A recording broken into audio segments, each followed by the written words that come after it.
Film diawali dengan memperlihatkan seorang wanita bernama Hwarim bersama rekannya bernama Bong Il sedang berada di pesawat.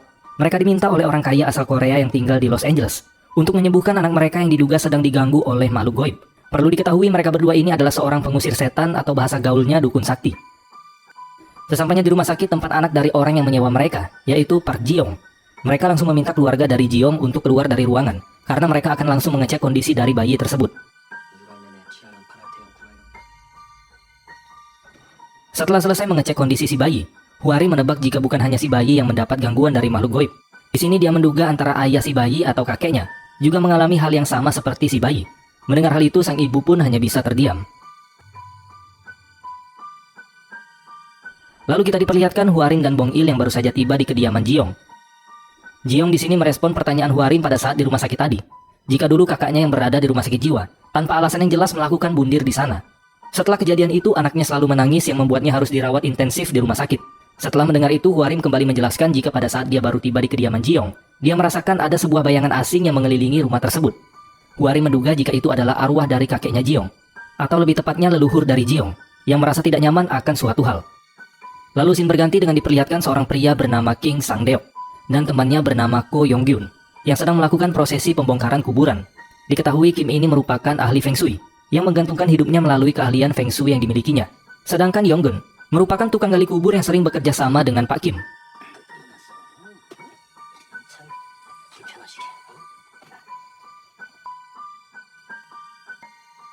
Lalu pada malam harinya di saat Pak Kim dan Yong-gun sedang makan malam di tokonya, Hwarim dan Bong Il pun datang menemui mereka. Tujuan mereka berdua menemui Pak Kim dan Yong-gun adalah untuk mengajak mereka melakukan ritual pemindahan kuburan dari keluarga Ji-young. Di sisi lain terlihat Ji-young sedang berbicara dengan ibunya perihal pemindahan kuburan dari kakeknya. Meskipun ibunya melarang pemindahan kuburan tersebut, namun Ji-young tidak mendengar pendapat dari ibunya. Karena sebagai seorang ayah dia tentu tidak tega melihat bayinya yang baru saja lahir harus mengalami penyakit yang tidak bisa ditangani melalui pengobatan medis. Keesokan harinya bersama dengan Hwarim, Bong Il, dan Yong-gun, Pak Kim pun mengajak Ji-young berbicara empat mata untuk membuat kesepakatan tentang ritual pembongkaran makam dari kakeknya. Pak Kim di sini menanyakan nama dari kakeknya Ji-young beserta asal tempatnya. Karena biasanya sebelum bekerja dia harus mengetahui tentang nama, reputasi, dan pekerjaan anggota keluarga yang jenazahnya akan dipindahkan. Namun di sini Ji-young malah tidak menjawab pertanyaan Pak Kim, karena terlebih dahulu dia ingin memberikan dua syarat ke Pak Kim. Yang pertama, dia harus merahasiakan ritual pemindahan makam itu. Dan yang kedua, apapun yang terjadi mereka tidak diperbolehkan membuka peti jenazah kakeknya. Dan harus langsung dikremasi bersama peti tanpa dibuka. Merasa ada hal yang aneh, Pak Kim kemudian berkata, jika dia akan memutuskan pilihannya setelah melihat kuburan tersebut. Singkat cerita, dengan perjalanan yang lumayan jauh, mereka akhirnya sampai di gunung lokasi dari makam kakeknya Ji-young.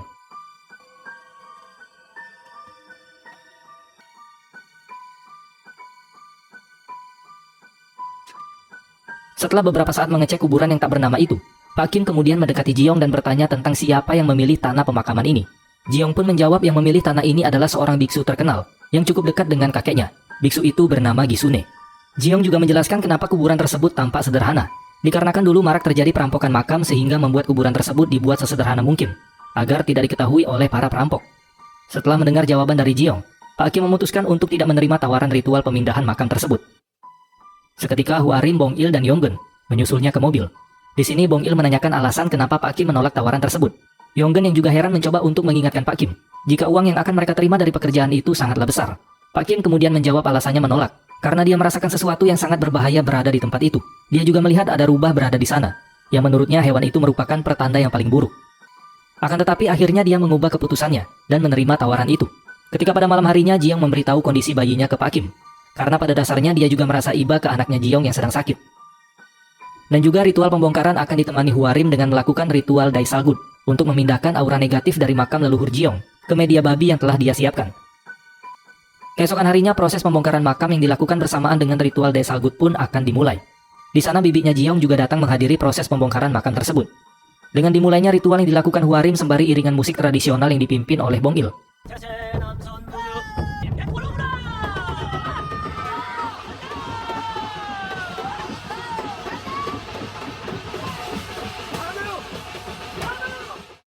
Bersamaan dengan itu, para penggali juga mulai menggali makam tersebut.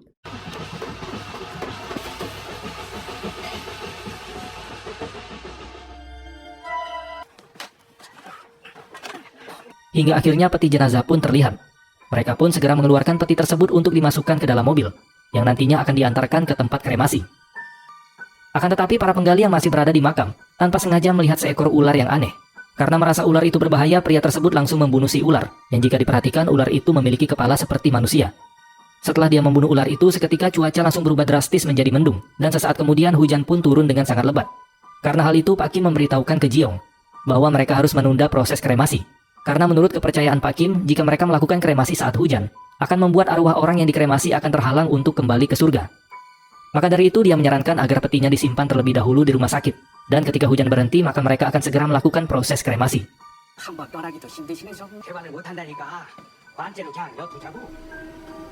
Pak Kim kemudian mendatangi sebuah kuil yang tidak jauh dari makam.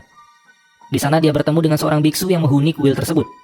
Setelah mengenalkan dirinya ke si biksu, Pak Kim kemudian menanyakan ke biksu itu tentang nama dari biksu yang disebutkan Jiong sebelumnya, yaitu Gisune. Namun biksu itu tidak mengenal Gisune yang dikatakan oleh Pak Kim. Dia kemudian balik bertanya kenapa dia menanyakan biksu bernama Gisune tersebut.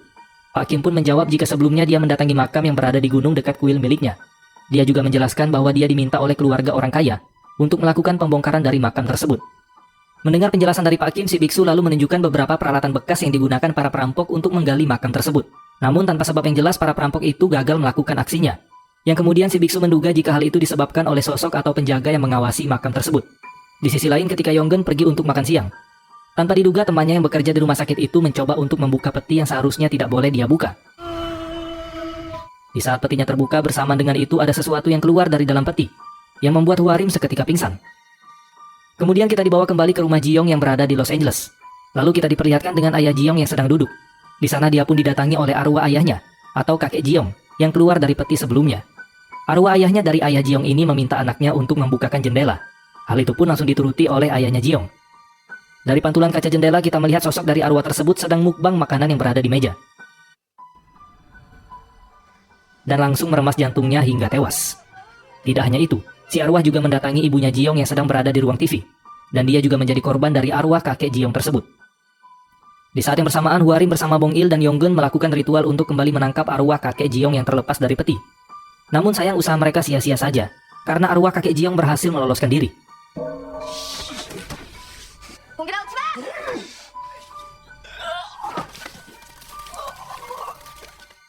Di saat yang bersamaan, Jiong yang sedang berada di hotel menerima telepon dari Pak Kim.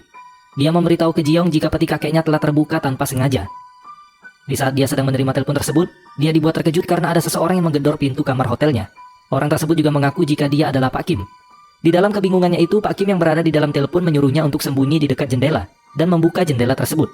Ketika jendelanya sudah dibuka oleh Jiong, seketika Pak Kim yang di dalam telepon tertawa puas. Karena ternyata yang menelpon Jiong adalah arwah dari kakeknya. Sementara yang berada di depan pintu hotel adalah Pak Kim yang asli.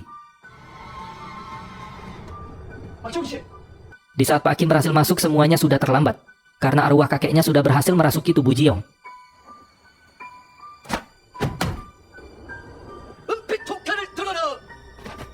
Sebelum arwah tersebut membunuh Jiong, dia pun mengatakan sesuatu, yaitu rubah memotong pinggang harimau. Sembari dia memutar kepala Jiong hingga tewas.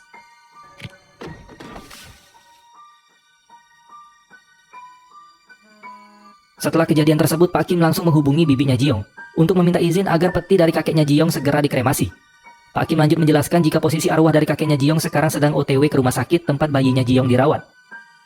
Di saat mereka sedang menunggu izin dari bibinya, ternyata arwah tersebut sudah berada di dekat bayinya Jiong. Beruntung bibinya Jiong memberikan izin tepat waktu. Dan arwah tersebut langsung menghilang, serta si bayi sembuh dari penyakitnya.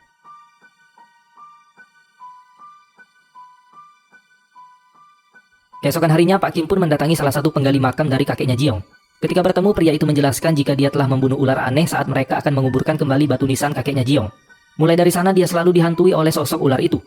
Mendengar penjelasan dari pria itu, Pak Kim kembali mendatangi makam tersebut. Di sana dia pun juga dibuat terkejut, karena dia menemukan ular yang dibunuh oleh tukang gali kubur sebelumnya. Lalu setelah itu dia kembali menggali kuburan tersebut yang ternyata terdapat peti lain yang terkubur di sana. Pak Kim kemudian langsung menghubungi Yonggen, Hwarim, dan Bong Il. Di sini mereka heran karena peti tersebut terkubur dalam posisi vertikal. Mereka pun segera mengeluarkan peti tersebut, yang kemudian peti itu mereka bawa ke kuil yang didatangi Pak Kim sebelumnya.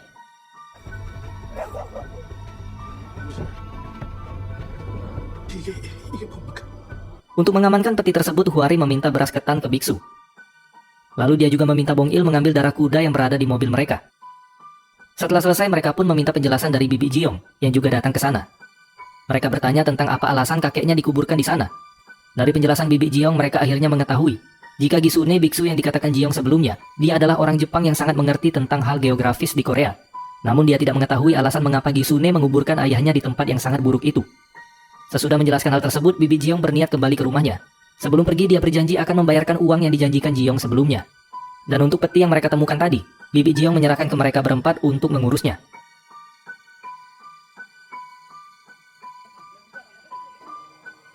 Singkat cerita, ketika mereka semua sedang tertidur, Bong Il mengalami mimpi basah. Maksudnya Bong Il mengalami mimpi, di mana biksu kuil tersebut berdiri tepat di badannya. Dia yang tahu jika itu adalah mimpi, langsung membangunkan dirinya sendiri dari mimpi tersebut. Setelah itu dia mendatangi ruang tempat si biksu beristirahat, yang ternyata si biksu sedang tidak berada di sana. Hingga akhirnya di tempat lain dia menemukan keberadaan dari sang biksu, yang sedang dieksekusi oleh makhluk misterius di kandang babi. Tanpa membuang waktu, Bong Il pun langsung membangunkan Huarim yang sedang tidur di mobil. Tepat sebelum keluar dari mobil, roh yang menjaga Huarim pun menahannya, agar dia tidak pergi. Namun Huarim tetap pergi untuk mengikuti Bong Il ke gudang tempat mereka menaruh peti tersebut. Ketika masuk, mereka berdua dibuat terkejut karena makhluk yang berada di dalam peti itu berhasil keluar, meskipun sebelumnya mereka telah memasang pengaman. Lalu Huarim menyuruh Bong Il untuk membangunkan Pak Kim dan Yonggen. Sesaat setelah Bong Il pergi, makhluk misterius yang tinggi lebih dari 2 meter tersebut kembali ke gudang. Sontak hal itu pun membuat Huarim merasa ketakutan. Dengan menggunakan bahasa Jepang, makhluk itu bertanya, apakah di dalam gudang tersebut ada manusia? Huarim pun menjawab jika dirinya bukanlah manusia, melainkan pelayan dari makhluk itu. Mendengar jawaban Huarim, makhluk itu pun kembali berkata, apakah dia membawa ikan dan melon? Karena Huarim lama menjawab, makhluk itu pun melemparkan kepala yang dia bawa. Sambil terbata-bata, Huarim menjawab jika dia akan membawakan ikan untuknya. Dari sini makhluk itu pun sadar jika Huarim adalah manusia. Sontak Huarim langsung mencoba keluar dari gudang tersebut. Ketika berhasil keluar, Bong Il datang untuk menahan makhluk itu. Namun usahanya sia-sia saja.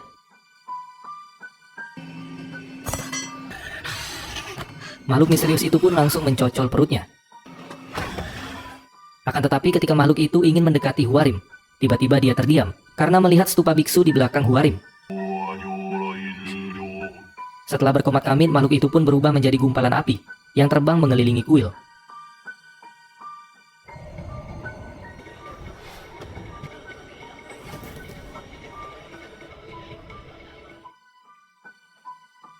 Keesokan harinya, sembari menunggu hasil pemeriksaan dari Bong Il yang dicocol semalam, Huarim menjelaskan ke Pak Kim jika yang mereka lihat malam tadi bukanlah arwah jahat, melainkan sosok iblis. Yang tidak dia ketahui berasal dari mana dan apa alasan iblis tersebut dikuburkan di tempat itu. Sesaat kemudian para dokter pun keluar. Dokter itu menjelaskan jika Bong Il mengalami luka parah pada organ perut dan kerusakan pada tulang belakang, yang mengharuskan mereka untuk segera membawa Bong Il ke rumah sakit yang lebih besar, agar mendapat perawatan yang lebih baik. Bersamaan dengan itu, Pak Kim melihat lukisan tulang punggung semenanjung. Dan di sini dia mengingat perkataan Jiong yang kerasukan sebelumnya, tentang rubah memotong pinggang harimau. Kemudian Pak Kim kembali mendatangi kuil sebelumnya. Di sana dia menemukan sebuah buku berbahasa Jepang. Di buku itu juga terdapat sebuah foto dari para pelaku perampokan makam. Melalui senjata yang para perampok itu tinggalkan, Pak Kim mengetahui masing-masing nama dari para perampok tersebut.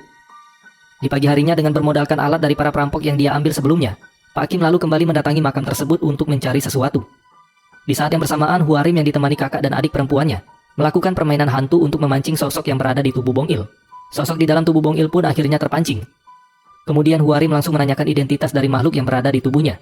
Makhluk itu kemudian menjawab jika dirinya adalah salah satu prajurit setia dari tuannya yang telah membunuh lebih dari 10.000 manusia, hingga tuan yang dia maksud itu menjadi dewa. Sosok itu kemudian menyebutkan titik koordinat yang sama seperti di batu nisan. Di sini dia juga mengungkap jika iblis tersebut dulunya adalah seorang jenderal. Kita kembali ke Pak Kim, yang dibuat terkejut karena ketika dia sedang menggali makam, dia menemukan sosok iblis tersebut yang ternyata kembali ke makam itu. Dia pun langsung memberitahukan hal ini ke Yonggen dan Huarim. Di sini Pak Kim berasumsi jika di tempat iblis tersebut terdapat pasak besi. Hal itu diperkuat dengan foto alat yang digunakan para perampok untuk menarik sesuatu, yang kemungkinan pasak besi itulah yang ingin mereka tarik. Huarim juga berasumsi jika sosok iblis itu ditugaskan untuk menjaga pasak besi yang ada di makam itu. Huarim kemudian memberikan saran untuk menolong Pak Kim mencari pasak besi tersebut, dan dia akan mengulur waktu agar iblis itu tidak mengganggu mereka. Lalu ketika mereka sedang mendiskusikan hal tersebut, tiba-tiba Bong Il kejang akibat lukanya. Di saat para perawat sedang menangani Bong Il, Huarim pun menyadari sesuatu dari lukanya Bong Il. Dia melihat jika si iblis menghindari tato yang merupakan doa-doa yang ada di tubuhnya Bong Il. Oleh karena itu mereka pun akhirnya berangkat ke makam tersebut dengan membuat tulisan doa-doa seperti tato Bong Il di tubuh mereka. Setibanya di makam, mereka pun menaruh ikan yang mereka bawa di sepanjang jalan. Ikan-ikan itu mengarah ke sebuah pohon yang nantinya akan menjadi tempat Huari menahan si iblis. Sedangkan untuk Bong Il, Huari meminta pertolongan dari kakak dan adiknya untuk menjaga Bong Il selagi mereka melaksanakan rencana tersebut. Setelah semua persiapan selesai, mereka pun menunggu di posisi masing-masing. Hingga akhirnya iblis tersebut memakan umpan itu satu persatu dan mulai mendekati pohon. Ketika si iblis sudah dekat dengan pohonnya, Huari membakar beberapa ranting spesial yang kemudian dia masukkan ke dalam celah pohon itu. Di sisi lain, Pak Kim dan Yonggen bergegas memasuki makam. Kembali ke Huarim, yang menyamarkan dirinya menjadi roh penunggu pohon yang menguasai gunung. Huari mulai mengajukan beberapa pertanyaan ke iblis tersebut, untuk mengulur waktu agar Pak Kim dan Yonggen menemukan pasak besi di makam itu.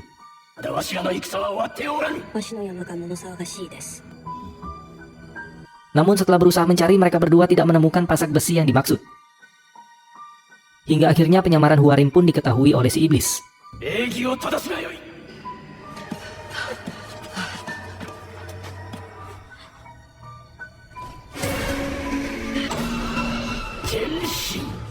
Beruntung di saat Huarim sudah terpojok, sosok roh atau kodam yang menjaga Huarim pun membantunya. Di perjalanan, Huarim bertemu dengan Yonggen yang juga kabur dari makam meninggalkan Pak Kim sendirian di sana, yang masih berusaha mencari pasak besi tersebut. Sesaat kemudian si iblis kembali berubah wujud ke gumpalan api yang langsung terbang menuju ke makam. Huarim dan Yonggen pun langsung bergegas kembali ke makam untuk mengingatkan Pak Kim agar segera lari dari sana. Akan tetapi usaha mereka sia-sia saja, karena si iblis telah duluan sampai ke makam itu. Terlihat di sana Pak Kim hanya bisa terdiam ketika melihat gumpalan api tersebut kembali ke makam dan berubah wujud menjadi sosok iblis. Di sini si iblis menawarkan Pak Kim untuk menjadi pelayannya. Namun Pak Kim hanya diam saja. Lalu si iblis pun mencocol perut Pak Kim dengan tangannya.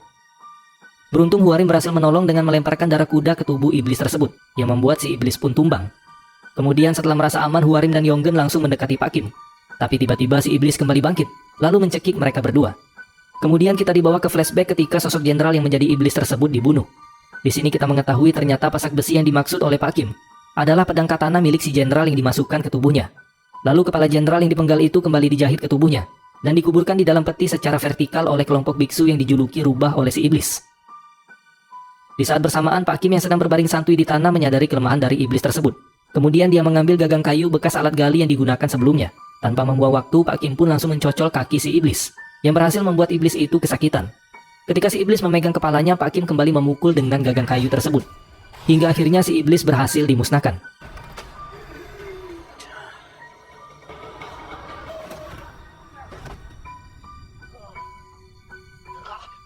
Lalu setelah itu Huarim dan Yonggen bergegas membawa Pak Kim ke rumah sakit agar bisa mendapat perawatan.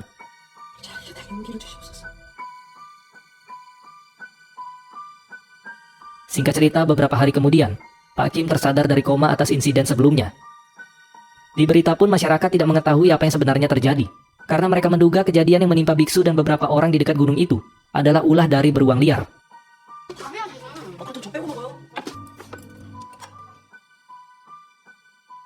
Kemudian scene berganti dengan memperlihatkan Pak Kim yang sedang melaksanakan pernikahan dari anaknya. Lalu Pak Kim mengajak Huarim, Bong Il, dan Yonggen untuk mengikuti prosesi foto bersama keluarga besarnya.